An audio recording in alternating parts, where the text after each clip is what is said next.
Doctor, you hit on the third leading cause of death in the United States, and I'm sure most of us could figure it's either heart-related or cancer or diabetes, things like that. Can you clue us into what that is and why? Yeah, okay, and thank you for asking that, because this is the 10,000-pound gorilla in the room that nobody's talking about. The third leading cause of death, as published in the Journal of the American Medical Association, is MD-directed treatments. This means you go to a medical doctor, an MD. He gives you a treatment and you die from it. According to the United States Department of Health and Human Services, 15,000 Medicare patients a month are killed by MD treatment, and nobody goes to jail.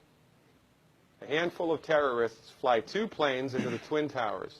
3,500 people die, and we go to war. But 15,000 people a month are killed by medical doctor treatments, and we don't bat an eyelash. This is because we have been, I don't want to say brainwashed, that's not the correct term, but we have been, for the last 100 years, kind of led into this false belief. You know, I think it was Marcus Welby that started it, that the medical doctor is king and knows everything about everything.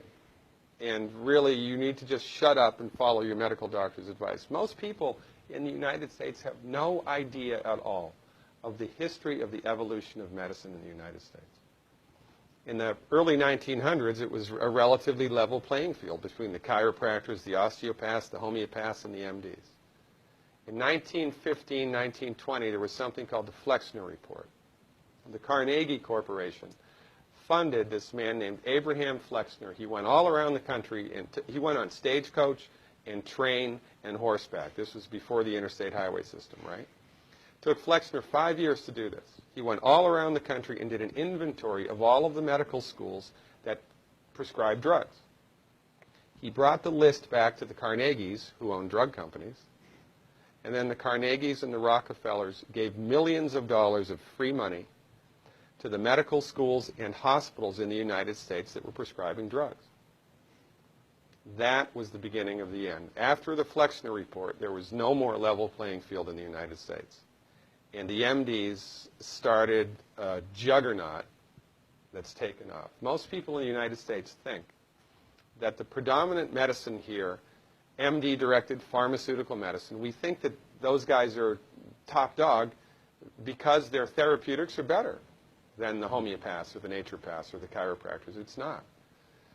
They're in the driver's seat because of political and financial coalitions that were built at the turn of the century that most people have no idea of at all. And it's a gigantic problem. And I mean, it's crazy, right? It's the third leading cause of death. And yet, when the government makes noise about messing with people's insurance, everybody freaks out. Mm-hmm. And that's a whole other thing to talk about, isn't it? Because what is medical insurance? When you buy medical insurance, what are you doing?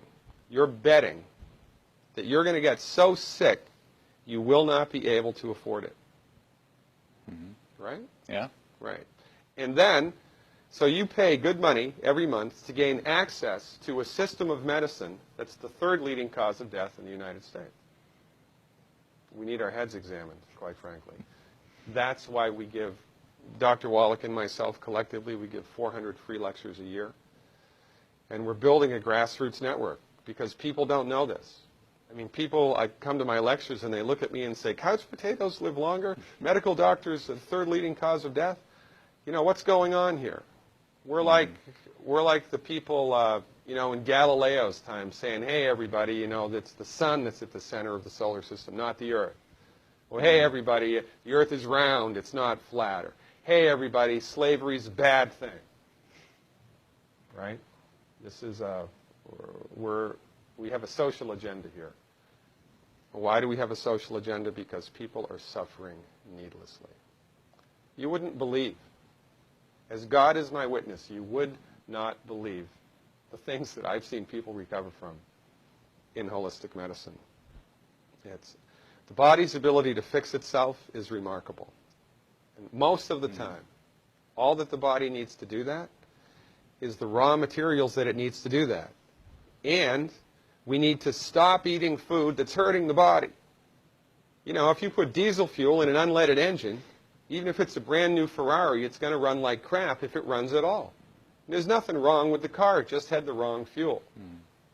It's the same with the human body. You give the human body the raw materials that it needs, clean up the diet, Superman, Superwoman. And you know, if you don't get to super status, then at least your blood pressure normalizes, at least your arthritis goes away, at least your anxiety and panic attacks go away, and you can sleep through the night.